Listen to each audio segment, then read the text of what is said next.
그리고 예수 그리스도의 부활은 언제나 우리에게 기쁨이며 은혜인 줄 믿습니다. 어찌 보면 우리에게 성탄도 중요하지만 부활이 더 중요하지 않을까 생각합니다. 그래서 흔히 기독교를 이야기할 때에 부활의 종교다 그렇게 이야기를 하지요. 왜냐하면 오직 우리 예수 그리스도만이 성경대로 우리 죄를 위해 죽으시고 지낸 바 되셨다가 성경대로 사흘 만에 다시 사셨기 때문입니다. 우리 주님만이 죄와 사망의 권세를 이기시고 부활하셨습니다. 오늘 본문 말씀은 부활하신 예수께서 제자들 앞에, 사랑하시는 제자들 앞에 다시금 당신의 부활의 모습을 나타내 보이시는 그 장면을 우리에게 말씀하고 있습니다. 오늘 본문의 앞의 내용을 잠깐 살펴보면 20장 1절부터 2절, 요한복음 20장 1절부터 2절 한번 같이 읽어볼까요? 시작. 안식 후 첫날 일찍이 아직 어두울 때에 막달라 마리아가 무덤에 와서 돌이 무덤에서 옮겨진 것을 보고 시몬 베드로와 예수께서 사랑하시던 그 다른 제자에게 달려가서 말하되 사람들이 주님을 무덤에서 가져다가 어디 두었는지 우리가 알지 못하겠다 하니. 아멘. 안식 후 첫날 막달라 마리아가 예수님의 무덤을 찾았다라고 말씀합니다. 아마도 마리아가 예수님의 무덤을 가장 처음으로 제일 처음 찾은 것 같습니다. 예수님의 죽음을 슬퍼하며 그 몸에 향품을 바르기 위해 마리아는 누구보다 먼저 예수님의 무덤을 찾습니다. 그런데 이게 웬일입니까? 무덤을 막고 있던 큰 돌이 옮겨져 있습니다. 그 모습을 본 막달라 마리아는 시몬 베드로와 또한 예수께서 사랑하시던 또 다른 제자, 아마도 본서의 저자인 요한을 뜻할 것입니다. 그에게 달려가 이 사실을 알립니다. 그리고 베드로와 다른 제자는 다름질하여 무덤에 이르고 이를 확인합니다. 자신들의 두 눈으로 예수님께서 무덤에 없음을 확인한 제자들 어떻게 했을까요? 요한복음 20장 10절 한번 볼까요? 이에 두 제자가 자기들의 집으로 돌아가니라. 예수님의 두 제자는 집으로 돌아갑니다. 예수님을 더 이상 찾지 않고 돌아갑니다.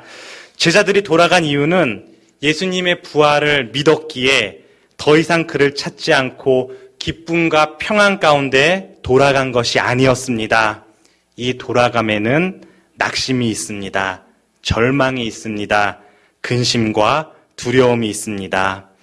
아마 이들은 예수님을 알지 못했던 과거로 돌아가고 있는지 모르겠습니다. 그러기에 그들은 돌아가서 문을 다 닫아버립니다. 그들은 절망과 두려움 가운데 숨어 있습니다. 그리고 다시 사신 주님께서는 그의 사랑하시는 제자들에게 찾아가 자신을 나타내 보이십니다. 이것이 오늘 본문의 내용입니다. 저는 오늘 본문 말씀을 통해 부활 후 다시 오신 주님의 그 은혜를 함께 나누기 원합니다. 다시 오신 부활의 주님, 우리의 삶 가운데, 우리의 인생 가운데 다시 찾아오신 주님. 제가 유치원 시절, 아주 어린 시절에 저희 아버지께서는 해외에 계셨어요. 한 건설 회사에서 일하시며 오랜 기간 해외에 계셨습니다. 지금도 그렇지만 당시에 한 80년대 초중반쯤이었는데요. 그때 중동 지역에서 우리 기업들이 활발하게 그렇게 건설 관련 일들을 하고 있었습니다. 많은 이들이 가장으로서 그렇게 해외에 나가서 일하기를 원했고요. 그렇게 해외에 다녀오게 되면 어느 정도 안정된 그런 생활을 할 수 있었던 시절이었습니다. 저희 아버지께서도 사우디 또 예멘이라는 나라에 꽤 오랜 기간 그렇게 지내셨습니다. 그리고 오랜 해외 생활을 마치고 다시금 한국으로 가정으로 돌아오십니다. 아내와 자녀들에게로 돌아오게 됩니다. 사랑하는 이들에게 다시금 돌아올 때에 빈손으로 왔을까요? 아니죠. 두 손 가득히 선물을 가지고 오십니다. 사랑하는 아내와 자녀들을 생각하며 그들에게 무엇이 필요할까, 무엇이 좋을까 고민하며 그들에게 필요한 것, 그들에게 주고 싶은 것을 한가득 가지고 돌아옵니다. 제 기억으로는 어머니에게는 반지와 목걸이를 이렇게 선물하셨던 것 같아요. 그런데 저희 어머니 그것을 하고 계신 것을 한 번도 못 봤어요. 왜냐? 아까워서. 다를까봐 항상 눈으로만 이렇게 바라보셨던 모습이 기억납니다. 그리고 당시 유치원생이었던 저는 이제 국민학생, 초등학생이 되었는데 저에게는 무엇을 선물해 주셨을까요? 학용품을 선물해 주셨어요. 공부 열심히 하라고. 당시에 우리나라에서 볼 수 없었던 아주 신기한 그런 학용품들을 많이 사가지고 오셨습니다. 그 중에서 당시 친구들이 가장 부러워했던 것은 지우개 달린 연필이었어요. 당시에는 아껴 쓰는 것을 이렇게 강조했던 때라 몽당 연필도 이렇게 볼펜 뒤에 꽂아서 이렇게 쓰던 때인데 지우개 달린 연필을 보니 많은 이들이 신기해하며 부러워했습니다. 아버지께서는 사랑하는 아내와 자녀들의 그 상황과 형편을 알기에 그들에게 가장 필요한 것, 가장 좋은 것 무엇인지 생각하며 준비하여 주셨던 것입니다. 오늘 본문 말씀에서도 부활하셔서 그의 사랑하는 제자들에게 다시 오신 주님, 다시 그들을 찾으신 주님, 그 주님께서는 사랑하는 제자들의 필요를 채우십니다. 그들의 상황과 형편을 아시는 주님께서 그들의 필요를 채우십니다. 그렇다면 주님께서 그 사랑하는 자들에게 주시기 원하시는 것, 다시 시작하는 그들의 삶과 사명 앞에 주님께서 주시기 원하시는 것 무엇일까요? 첫째로 주님께서는 그 사랑하는 자들에게 평강을 주시기 원하십니다. 평강 주시기 원하십니다. 우리 19절 말씀 같이 한번 읽어보겠습니다. 시작. 이날 곧 안식 후 첫날 저녁 때에 제자들이 유대인을 두려워하여 모인 곳에 문들을 닫았더니 예수께서 오사 가운데 서서 이르시되 너희에게 평강이 있을지어다. 아멘. 주님께서 우리에게 평강을 주시기 원하십니다. 주님의 사랑하는 제자들, 지금 그들의 삶이 어떻습니까? 두려움에 떨고 있습니다. 두려움에 문조차 열지 못하고 있습니다. 유대인들의 핍박을 두려워하고 있습니다. 예수님을 넘겨주고 십자가에 죽게 만든 자들, 그리고 예수님의 그 시신마저 사라져버린 지금 제자들은 두려움 가운데 있습니다. 불안 가운데 떨고 있습니다. 우리도 예수님처럼 잡혀가는 거 아니야? 우리도 예수님처럼 십자가에 못 박히는 거 아니야? 그들은 두려움에 그들이 모여있는 곳에 문이란 문들은 다 닫아놓고 숨어 있습니다. 그러한 제자들에게 다시 찾아오신 주님, 주님께서 그들에게 가장 먼저 주시기 원하시는 것, 그것은 바로 평강입니다. 사랑하는 성도 여러분, 우리도 때때로 세상의 일들로 인해 또 사람들과의 관계 가운데 또한 우리의 상황과 형편으로 인해 염려와 근심 또 두려움과 불안 가운데 떨 때가 있습니다. 아니, 더 이상 버티기 힘들어 마치 예수님의 제자들처럼 삶의 문이란 문은 다 닫고 그저 어둠 가운데 홀로 있으려 할 때도 있습니다.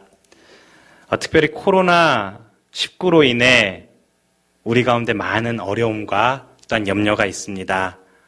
멈춰버린 학업, 또 멈춰진 일터의 거래들, 사람들과의 관계, 정말 다시 시작할 수 있을지 염려, 근심, 불안, 두려움이 생기기도 합니다. 그런데 오늘 부활의 주님께서 그런 우리에게 말씀하십니다. 너희에게 평강이 있을지어다. 평강이 있을지어다.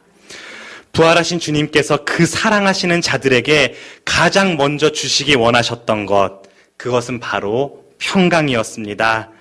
그 주님께서 오늘 염려와 근심, 불안과 두려움 가운데 있는 우리의 삶 가운데 찾아오십니다. 그리고 나보다 나를 더 잘 아시는 주님께서 세상이 알 수도 없고 줄 수도 없는 참 평강으로 우리를 인도하시기 원하십니다. 이제 코로나19를 뒤로하고 우리 다시 시작하는 우리의 삶, 또 임마누엘 공동체 가운데에도 주님 주시는 참된 평강을 풍성히 누리는 저와 여러분이 되시기를 주님의 이름으로 축원합니다. 그런데 그 주님의 주시는 평강을 누리기 위해서는 주님을 삶의 중심에 모셔야 되는 줄 믿습니다.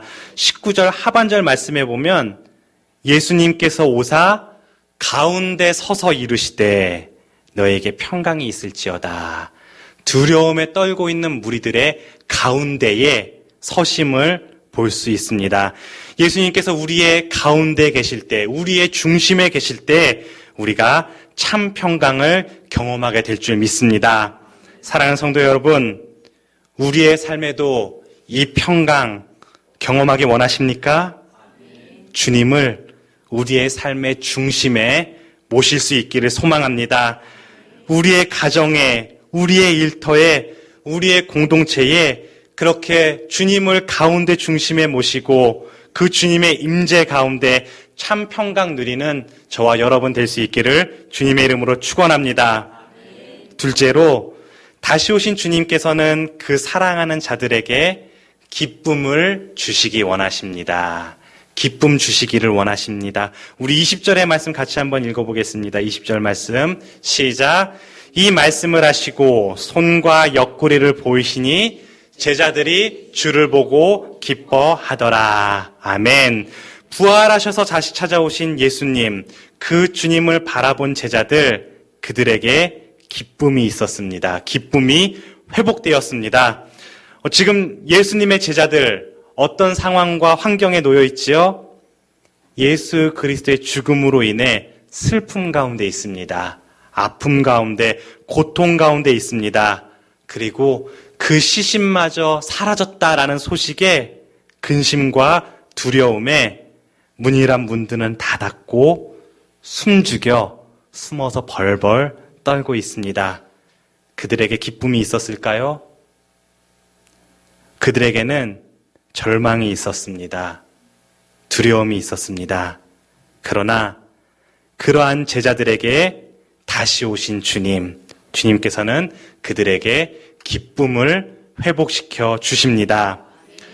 제자들이 기쁨을 회복할 수 있었던 이유, 그것은 바로 예수님을 바라봤기 때문입니다. 20절에 말씀하고 있지요. 제자들이 주를 보고 기뻐하더라. 세상 바라보고 환경 바라보고 형편 바라봤을 때는 아픔이 가득했습니다. 고통이었고 걱정과 근심, 두려움뿐이었습니다. 그러나 세상과 환경과 나의 모든 삶의 자리를 바라보던 그 눈을 들어 주님을 바라보기 시작할 때에 주님께서 슬픔 대신 희락을, 재 대신 화관을, 근심 대신 찬송을 주시는 줄 믿습니다. 제자들이 주를 보고 기뻐하더라. 사랑하는 성도 여러분, 그렇게 주님 바라보며 참된 기쁨 누릴 수 있는 저와 여러분이 될 수 있기를 주님의 이름으로 축원합니다. 주님을 어떻게 바라볼까요? 주님 바라보는 방법. 저는 그것을 찬송이다라고 생각합니다. 우리는 찬송을 통해 주님을 바라볼 수 있습니다. 우리 시편 말씀을 묵상하면 많은 시편의 시들이 참으로 고통 가운데 환난과 아픔 가운데 지어진 시인 것을 알 수가 있어요. 자신의 고통과 힘듦을 이야기하지만 시편 기자 항상 주님을 찬양합니다. 찬양함으로 주님 바라봅니다. 찬양함으로 주님 의지합니다. 찬양함으로 주님 앞에 나아갑니다. 그럴 때에 기쁨과 소망이 회복되는 줄 믿습니다. 우리도 그렇게 매일의 삶에 찬양이 가득할 수 있었으면 좋겠어요. 예전에 사역하던 공동체에 암으로 투병하시던 성도님이 계셨어요. 많은 시간, 오랜 시간 힘든 가운데 힘들게 계셔서 좀 위로하고 격려하고 함께 기도하기 위해 성도님을 찾아뵈었습니다. 그런데 잘 나오지도 않는 목소리로 계속 찬송을 부르고 계시더라고요. 또 목사가 이렇게 기도하러 온다고 그러니까 열심히 또 찬송 부르고 계신가 보다라고 생각해서 많이 힘드신 것 같은데 좀 쉬셔도 돼요. 좀 쉬세요. 하고 이렇게 말씀드렸습니다. 그런데 이런 대답을 듣게 됩니다. 찬양이 저를 살게 합니다. 찬양이 저로 하여금 주님을 바라보게 합니다. 가만히 있으면 이 통증과 아픔 때문에 5만 가지 생각이 들어 염려와 근심만 생기는데, 그런데 찬양할 때면 주님만 생각하게 됩니다. 주님만 바라보게 됩니다. 그렇습니다. 찬양은 세상을 바라보던 눈, 환경과 형편만 바라보던 우리의 눈을 주님께로 향하게 합니다. 찬양은 우리로 하여금 주님을 집중하게 합니다. 오늘 우리의 삶이 그랬으면 좋겠습니다. 모든 상황 속에서 주님을 찬양합니다.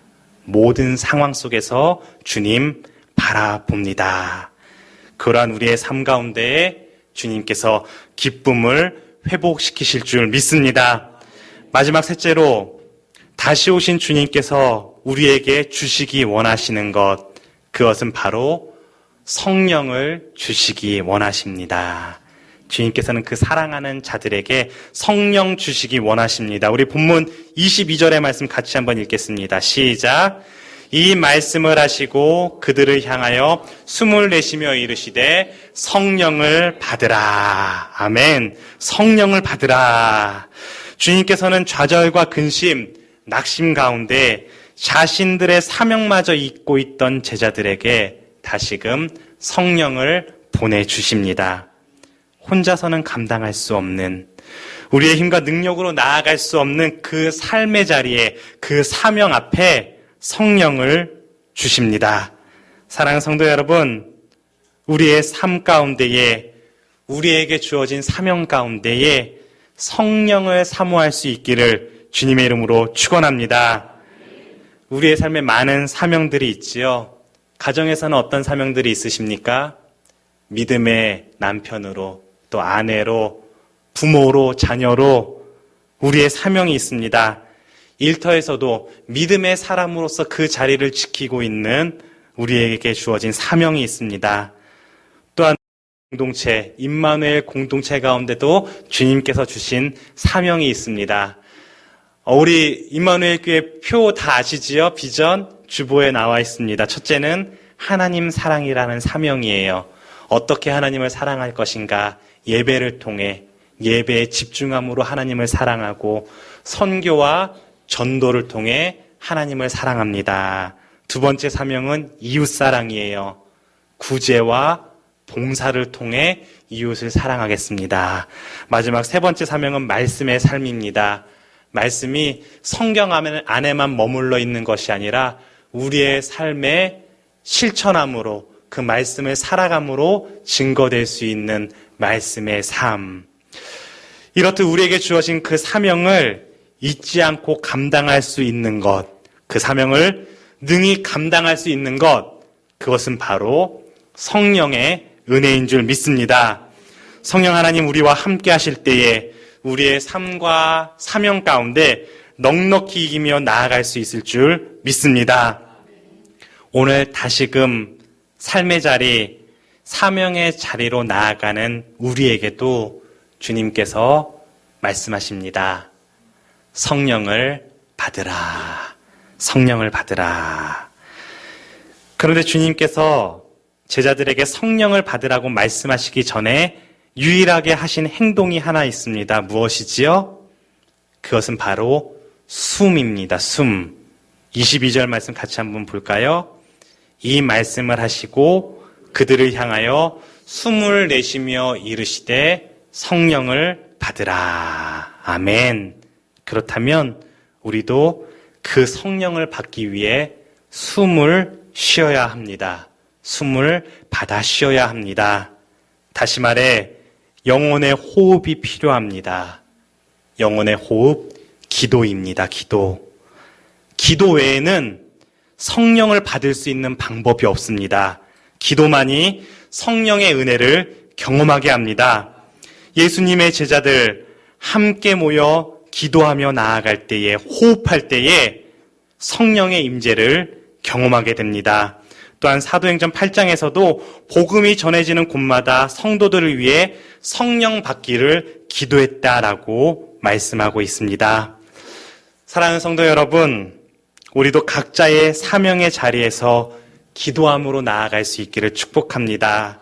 주님과 함께 호흡하며 나아갈 때에 성령의 도우심, 성령의 인도하심 경험하게 될 줄 믿습니다.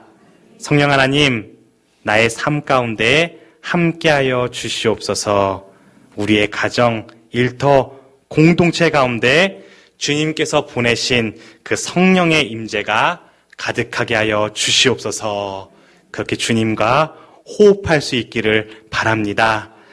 한 걸음 더 나아가 부활하셔서 다시 찾아오신 주님께서 그 사랑하시는 제자들에게 무엇을 주셨다고 그랬지요? 평강, 기쁨, 그리고 성령을 주셨다라고 말씀하셨어요. 그들의 필요를 채워주신 것입니다. 그들의 필요를 채워주신 이유, 그것은 21절에 나와 있습니다. 우리 마지막으로 21절 말씀 같이 읽겠습니다. 시작. 너에게 평강이 있을지어다. 아버지께서 나를 보내신 것 같이 나도 너희를 보내노라. 아멘. 아버지께서 나를 보내신 것 같이 나도 너희를 보내노라. 근심과 절망, 아픔과 두려움 가운데 주저앉아 자신들의 사명마저 잊고 있던, 그래서 문을 닫고 있던 제자들의 삶에 주님 찾아오십니다. 그리고 다시 시작할 수 있도록, 다시금 사명의 자리로 나아가 시작할 수 있도록 그들에게 힘과 능력을 주십니다. 그들의 필요, 우리의 필요를 채우시며 우리를 회복시켜 주시는 주님, 평강과 기쁨의 회복 가운데 성령의 능력을 사모하며 나아가는 우리 모두가 될 수 있기를 소망합니다. 오늘 우리가 그렇게 각자의 삶의 자리에 보냄을 받았습니다. 각자 여러분의 가정 가운데, 일터 가운데, 삶의 자리에 그렇게 사명 가운데 보내심을 받았습니다. 주님께서 우리를 보내실 때에는 먼저 우리가 평강과 기쁨이 회복되기를 원하십니다. 우리의 삶의 자리에서 주님 주시는 평강과 기쁨을 받아 누리며 성령의 충만한 가운데 그 사명을 넉넉히 감당하며 나아갈 수 있는 저와 여러분, 또한 우리 임마누엘 공동체가 될 수 있기를 주님의 이름으로 축원합니다. 아멘.